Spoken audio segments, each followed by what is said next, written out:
Welcome to this explainer. Today, we're diving straight into a massive transformation happening literally right under our noses.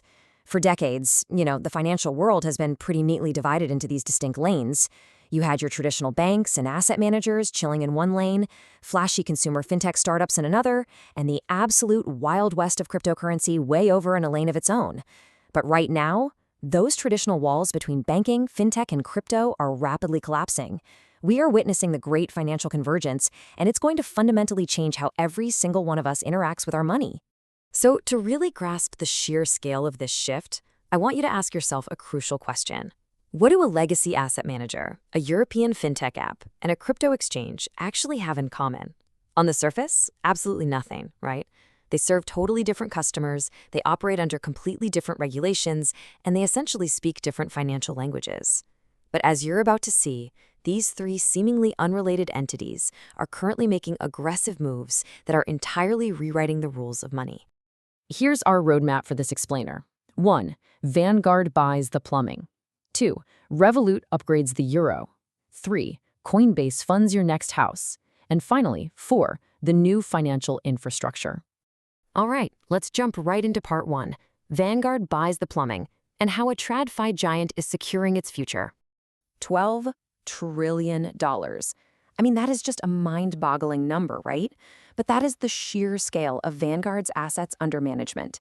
Vanguard is an absolute titan of traditional finance, or TradFi, as it's often called. But here's the thing. Vanguard has never exactly been famous for splashy fintech acquisitions. They're known for steady, low-cost index funds. So when a $12 trillion behemoth suddenly makes a massive move to buy a fast-moving wealth tech challenger, you absolutely have to pay attention. And that brings us to the deal itself. Vanguard is scooping up a company called Altruist for roughly $4 billion. Now, to put that $4 billion into perspective, Altruist was valued at just $1.9 billion a mere 16 months ago.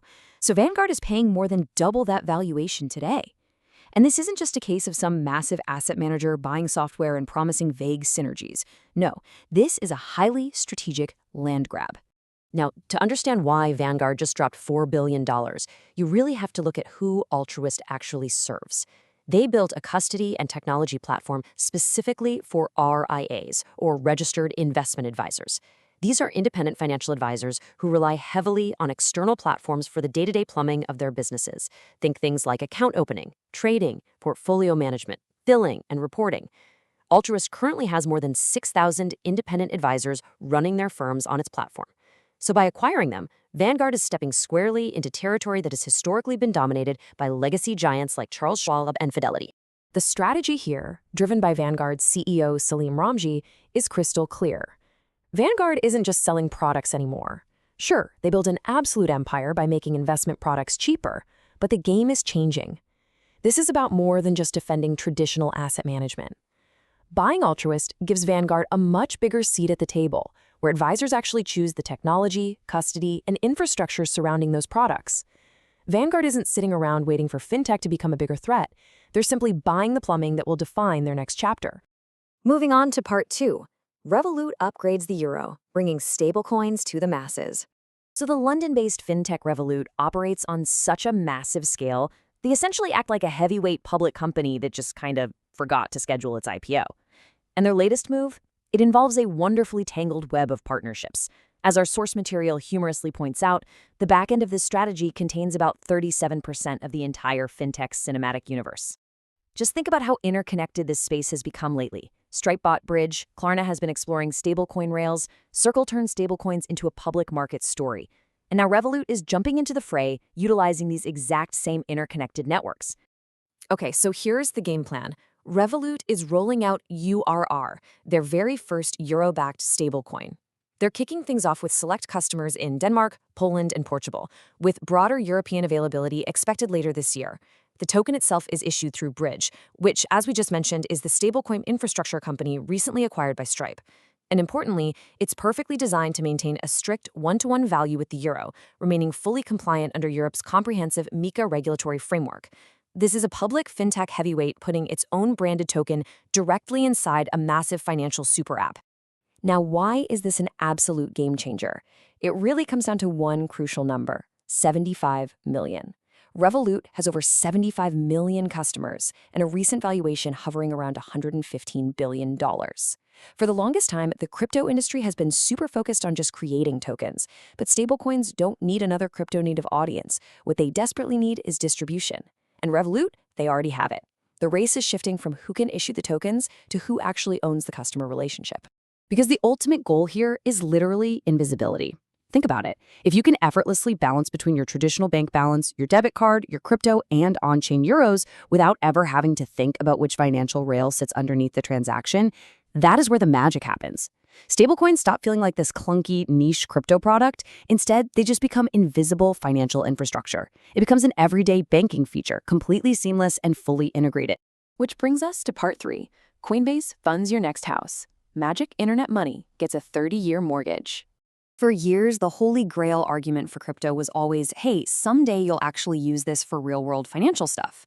Well, it doesn't get much more real-world than a house, right? Coinbase and Better Home and Finance have teamed up to launch a token-backed conforming mortgage product with a brilliantly simple core pitch. Buy the house without selling the Bitcoin. Coinbase clearly wants Bitcoin to do a whole lot more than just sit in an account looking expensive. Let's demystify exactly how this mechanism works because it's a really fascinating bridge between two completely different worlds. Step 1, the borrower pledges their Bitcoin, which remains securely in custody as collateral. Step 2, based on that collateral, the borrower gets a separate loan that strictly funds the cash down payment for the house. And Step 3, Better Home and Finance originates and services a standard first lien mortgage under traditional Fannie Mae guidelines. So, the on-chain wealth seamlessly bridges to traditional finance, and the borrower never has to trigger a massive taxable event by actually selling their asset. Now, I know exactly what you might be thinking right now, especially if you remember the absolute chaos of the crypto lending implosions back in 2022. But there is a vital safety mechanism built into this.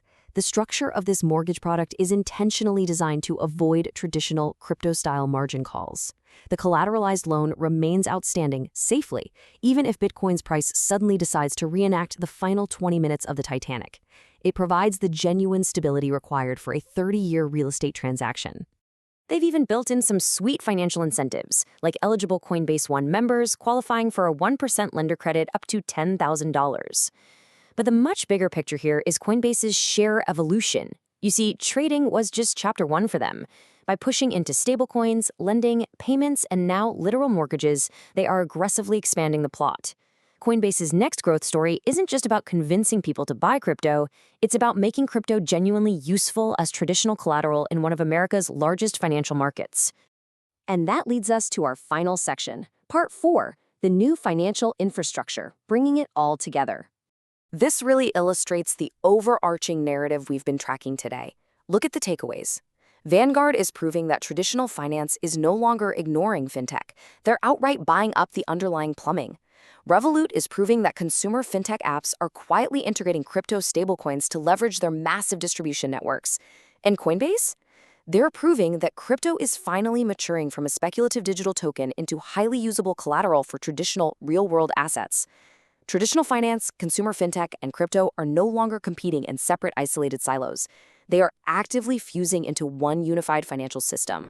Which leaves us with this final vital question to chew on. The lines have completely blurred. The foundational plumbing of money is being totally rewired.